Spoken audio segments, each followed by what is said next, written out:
Fema, now tell the truth. You were never unfaithful to your Kakusha, not even once? They were sitting in a narrow corridor in front of Lucan's dark green leatherette-covered door.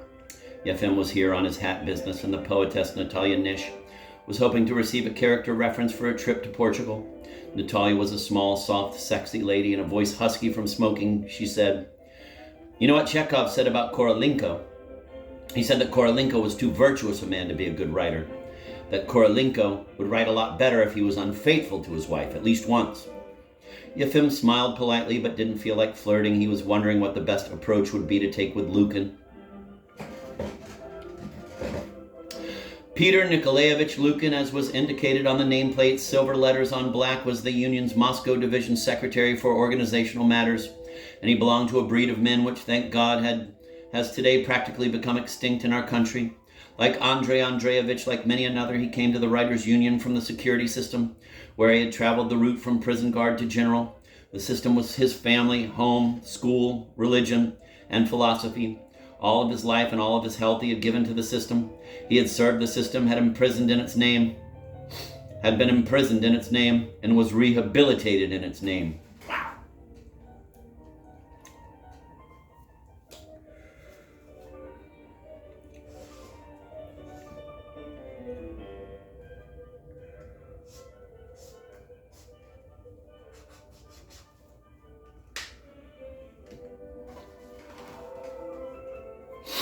I'm going to reread that. It's so good.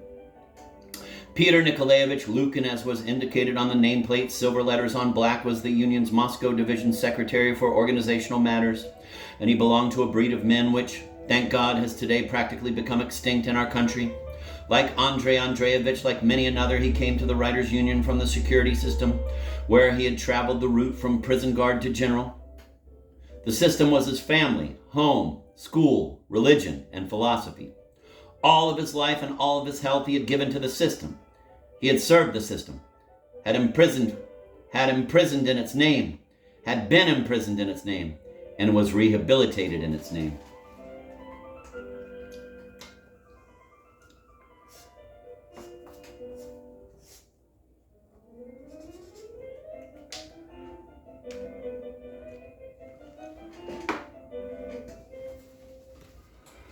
For his loyalty and unswerving justice, he received the Friendship of the People's Medal, the chest insignia of Distinguished Chekist, and the title Honored Servant of Fine Arts, which the wits, of course, had abbreviated to the acronym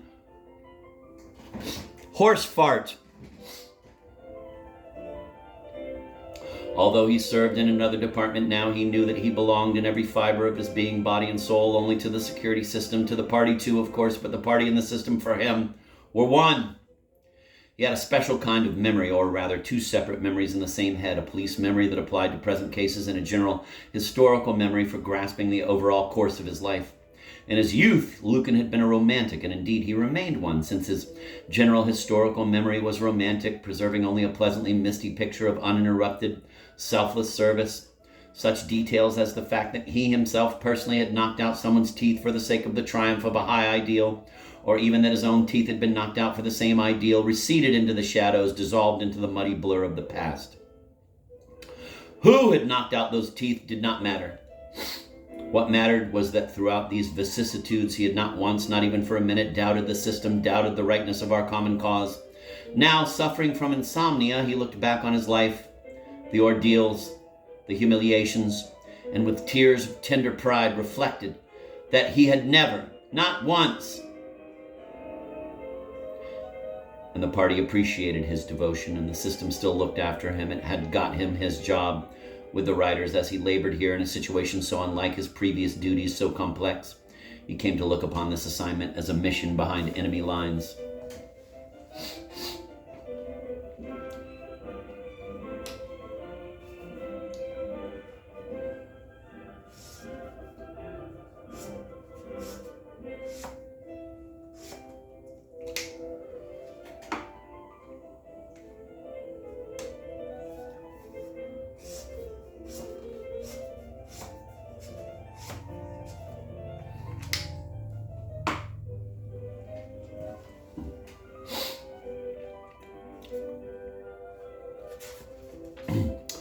Tall, skinny, nearsighted, he had a horsey face and a smile that made him resemble the French actor Fernandel.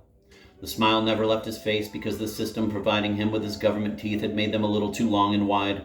His hair was light with a reddish cast, thinning but only slightly and streaked, but not much with gray. His duties consisted of drafting and processing government forms. In these forms, he always adhered to the truth, but sometimes distorted it beyond all recognition. He could construe any statement or act or gesture as an attempt to undermine the foundations of our regime, and could build up such a damning case that one felt that all that remained was to pass sentence. Or he could use the exact same facts to recommend someone for a medal or to register him in a housing cooperative. The writers appreciated Lukin because despite his skill with forms, he did not try to be a writer himself. But he could have been, because in the genre of forms he knew no equal. In fact, the man was practically a genius.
His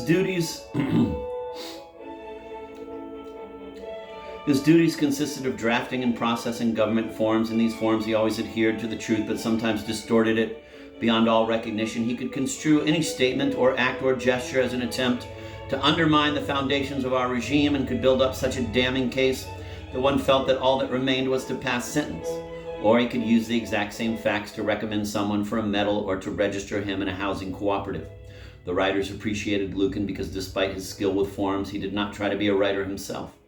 But he could have been, because in the genre of forms he knew no equal. In fact, the man was practically a genius. As he waited in front of Lukin's dark green door, Yefim did not know that on the other side of that door he was already being scrutinized. A thick file for the letter R had been removed from an iron safe.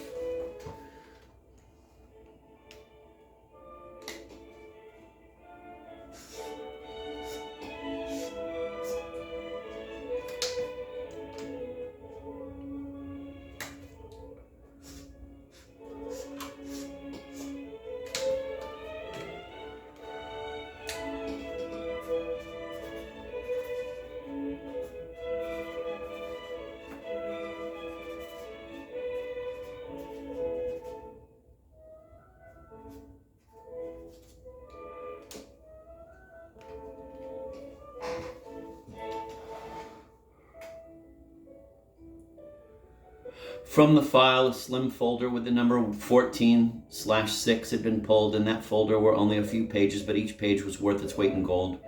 Lukin could have asked for any writer's dossier from the creative personnel department, but he didn't need to. He had his own notes, short and businesslike, based on data gathered by his own informers. Always, before receiving a person, Lukin glanced at his notes. He was doing this now. Here is what he read. Quote, Roklin Yefim Semyonovich Shmulevich, 7/13/27. With Kukushkina Zin, Ivan. DNN Kukusha. S. Timofey, GS. D. Natalia, IS. FR, number 2, 14. J. WV, 5med, 11BK, 2FS, LP, WHNLV, DIM, NINWO, NICV, MDHICP, P, LER. But let us decode these abbreviations. W, wife. DNN, domestic nickname. S, son. GS, graduate student. D, daughter. IS, Israel. FR, friend. Number 214, Kostya Baranov was listed in the file under this number. J, Jew. WV, war veteran. 5med, 11BK, 2FS, 1P, 5 medals, 11 books, 2 film scripts, 1 play. WHNLV, work has no literary value. DIM, Ninvwo, Nikvi, drinks in moderation, not involved with women, no known vices. MDHICP, P, modest, discreet, harmless, interested in chess and politics, passively. LER, listens to enemy radio. MCBWTTDRENLINC, might collaborate, but with tendency to deviation, reliable inside the country, that is, he shouldn't be let out.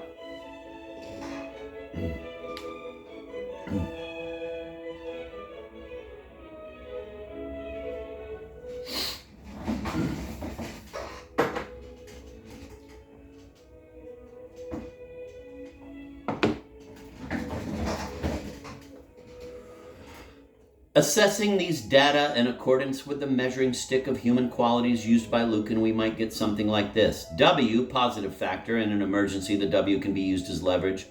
DNN, bespeaks decency in a stable family life. S and D, additional safeguards. CW. GS, even better. IS, potential unreliability. FR, possible informer. J, C, is. WV, good. 5med, 11BK, 2FS, 1P.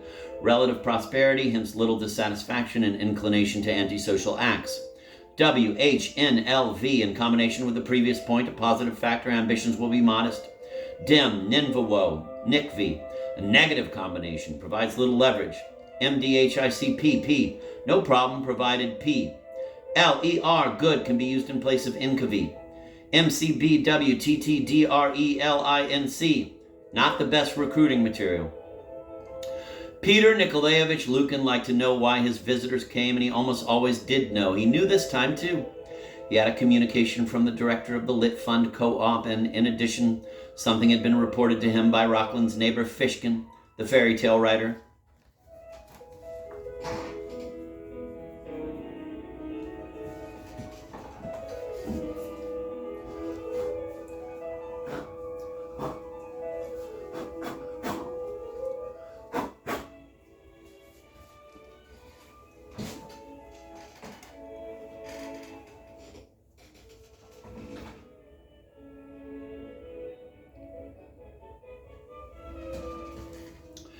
To Peter Nikolaevich's specialized skills, one must add the fact that he was a great expert on human weakness and a talented liar.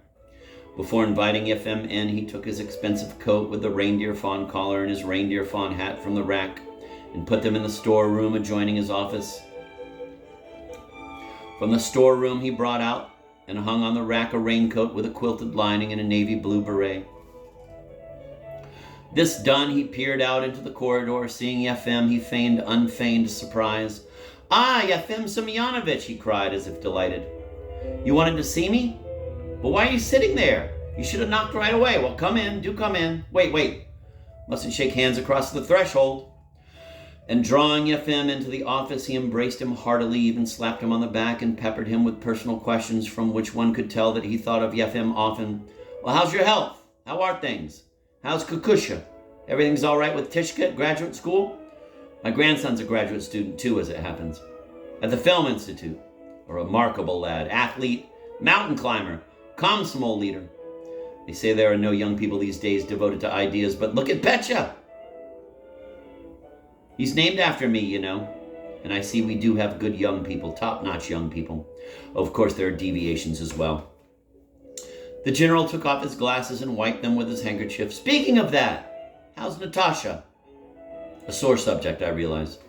I don't ask officially, you understand, not from the intelligence point of view, but as a father myself and even as a grandfather. She's settled somehow, I hope. Not short of money? Everything's all right with her family?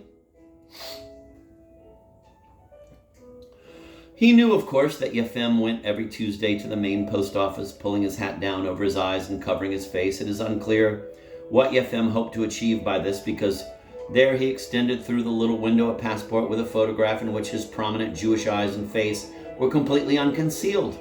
But Yefim, not knowing that Lukin knew, reported with some hesitation that actually he didn't have much news about his daughter, that he didn't keep in touch with her.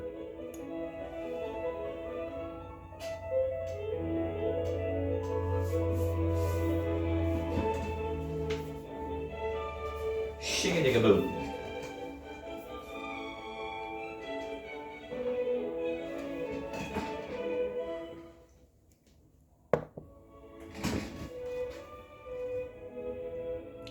Oh, but you should, Lukin said. These aren't the old days, you know, when the presence of relatives abroad could lead to trouble. When that unfortunate incident of mine happened, it turned out that I had an aunt in Argentina.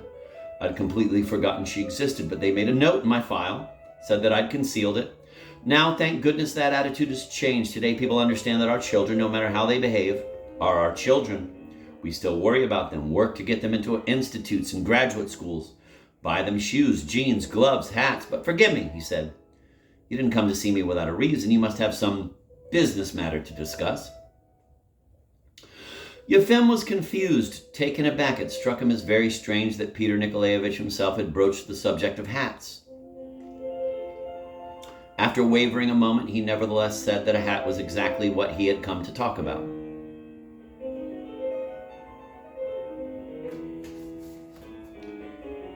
A hat! Peter Nikolaevich raised his light eyebrows in surprise.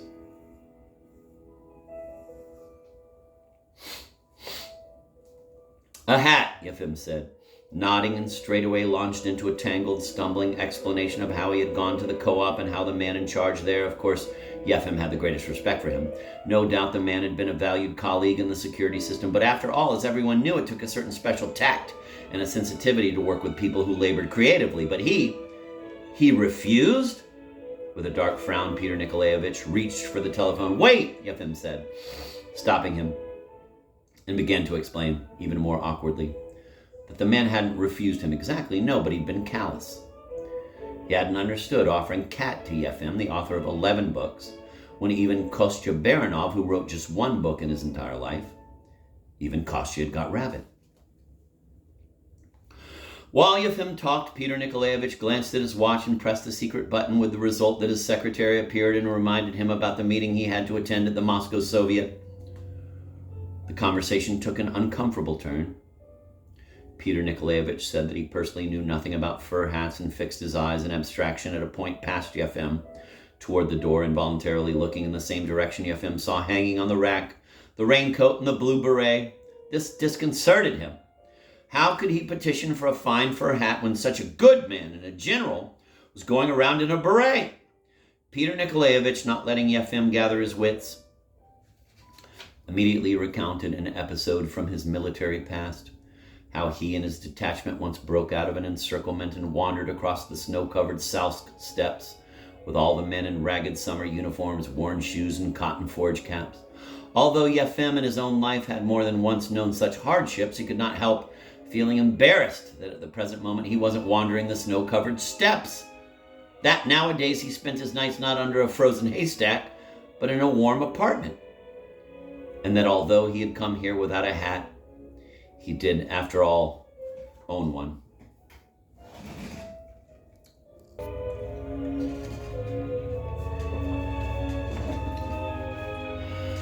He was ready to surrender, but just then the poet and songwriter Samarin dropped by, fox fur hat in hand. Samarin fulfilled the duties of party secretary. Nodding coolly to Yefim, he asked Peter Nikolaevich whether he was going to dinner. No, the general said, glancing at his watch. I'm due at the Moscow Soviet.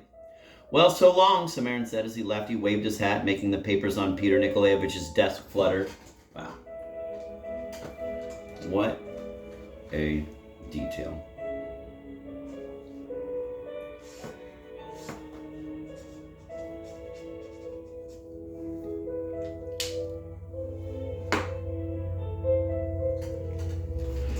Well, so long, Samarin said. As he left, he waved his hat, making the papers on Peter Nikolaevich's desk flutter.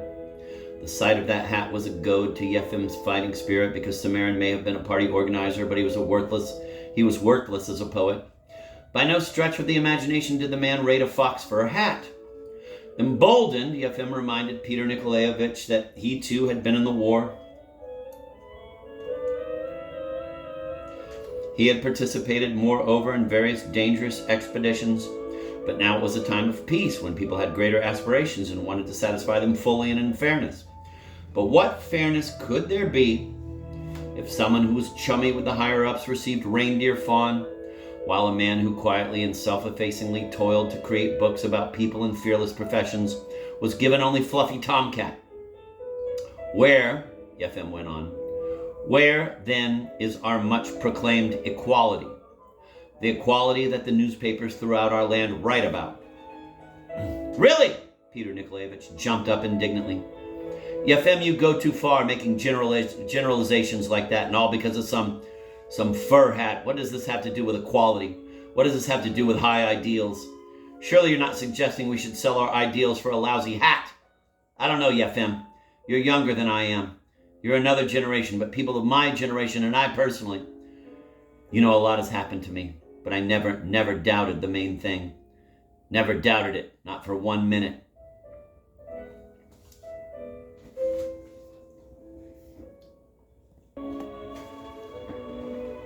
Peter Nikolaevich had turned white as a sheet and started to tremble. With shaking hands, he reached into a side pocket, pulled out his wallet, and took from it a small, yellowed photograph. Here, he said, and threw his last trump on the desk in front of Yefim. Yefim picked up the photograph and saw the image of a little girl, 6 or 8 years old, with a big white bow in her hair. My daughter, the general whispered with emotion. That's how she looked when they took me. And I left, he shrugged and smiled bitterly. I left without any hat at all. And when I returned, my daughter was already a big girl, married. He brushed a tear from his cheek and waved his hand, mumbling, Excuse me, it's time for me to go. He carefully put the photograph back in his wallet and the wallet back in his pocket, then got into his raincoat and put on his blue beret. Yefim was filled with shame. He felt like a loathsome, scheming insect. He felt even that somehow it was his own mercenary complaints that had caused Peter Nikolaevich years ago to be snatched from his little daughter and led away hatless into the dark. Muttering an apology, head bowed, Yefim shuffled to the exit.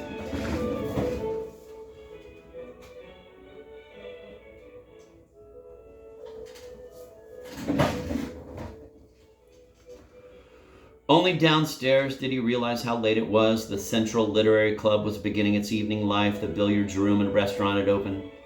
In the lecture hall upstairs, a television crew was setting up their equipment to cover a meeting between writers and cosmonauts. In the smaller downstairs hall, the members of the Storytellers Club were gathering, and in the famous Room 8, a personal case was being heard. That of the prose writer Nikitin, who had allowed a foreign publisher to publish his short novel, quote, From the Life of a Worm, end of quote, which libelously depicted the Soviet people as worms. Nikitin himself swore that by worms he meant worms only, nothing more or less. And it was actually the truth, but of course no one believed him.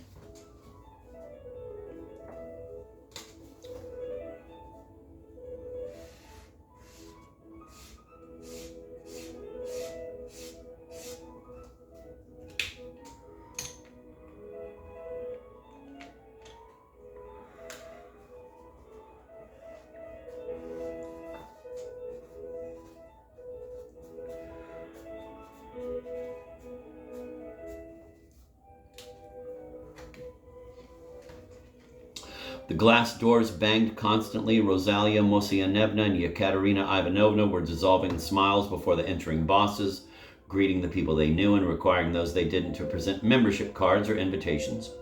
By the cloakroom, as he pulled on his sheepskin, Yefim encountered Kostya Baranov coming in from the cold. He wore a dark coat and a brown rabbit fur hat. Yefim, Kostya said, glad to see his friend. Look, got my hat already. What's more, I snagged 100 rubles for a couple of in-house reviews. Let's go to the restaurant, my treat. Not in the mood, Yefim said, picking up his attaché case. Nothing to celebrate either. I made nothing today, and the hat they're giving me is tomcat. Fluffy tomcat. Kostya blinked. Tomcat? Ordinary house cat, Yefim explained. You wrote 1 book, they give you rabbit. I wrote 11 and get cat. Vaska Tryoshkin overheard this exchange as he put on his coat in front of the mirror, but learned nothing new. Fima, Kostya said. Why take it out on me? I'm not in the business of distributing hats. As far as I'm concerned, they can give you sable. Yefim did not reply. He was staring open-mouthed at Peter Nikolaevich Lukin, running past toward the exit, at Lukin's reindeer fawn collar, at Lukin's reindeer fawn hat.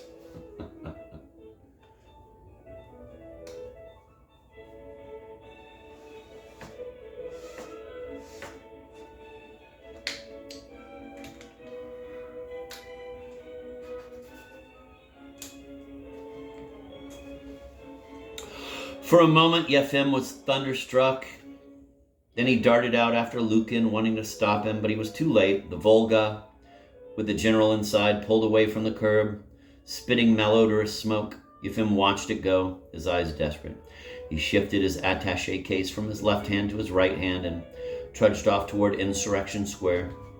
He trudged like an old man, scuffing the soles of his East German boots and muttering and sobbing under his breath. Lies, all lies.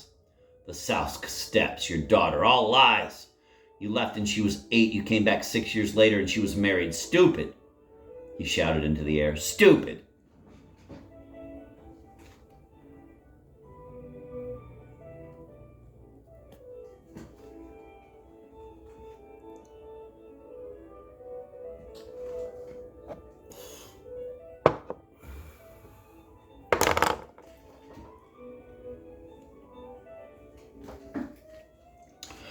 Preoccupied with his pain, Yefim did not see that he was being followed. Behind him, not letting him out of sight, was the poet Vaska Tryoshkin, who had decided to study and understand the mysterious behavior of Zionists. At Sadovaya Circle, all the traffic lights were blinking yellow. Traffic was being directed by 2 policemen who wore dark sheepskin coats and hats with turned-down ear flaps. Both men, for some reason, were short-tempered. They stopped crowds of pedestrians on the sidewalk, blew their whistles, brandished their sticks, not realizing what was happening. Yefim pushed ahead, but they allowed him no farther. So he stood under one of the blinkers, and there his bald pate blinked too with a venomous yellow light.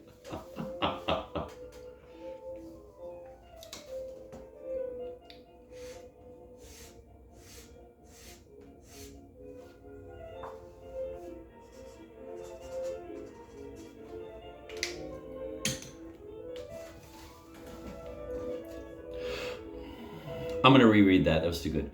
At Sadovaya Circle, all the traffic lights were blinking yellow. Traffic was being directed by 2 policemen who wore dark sheepskin coats and hats with turned-down ear flaps. Both men, for some reason, were short-tempered. They stopped crowds of pedestrians on the sidewalk, blew their whistles, brandished their sticks. Not realizing what was happening, Yefim pushed ahead, but they allowed him no farther. So he stood under one of the blinkers, and there his bald pate blinked too with a venomous yellow light. In the crowd huddling around the traffic signal, Vaska lost sight of Yefim, or perhaps he wouldn't have been surprised. The Zionist had simply dissolved into thin air.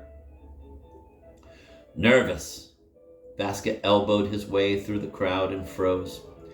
He saw the Zionist Rockland standing at the edge of the sidewalk, muttering incantations, while his bald pate pulsed yellow signals into outer space.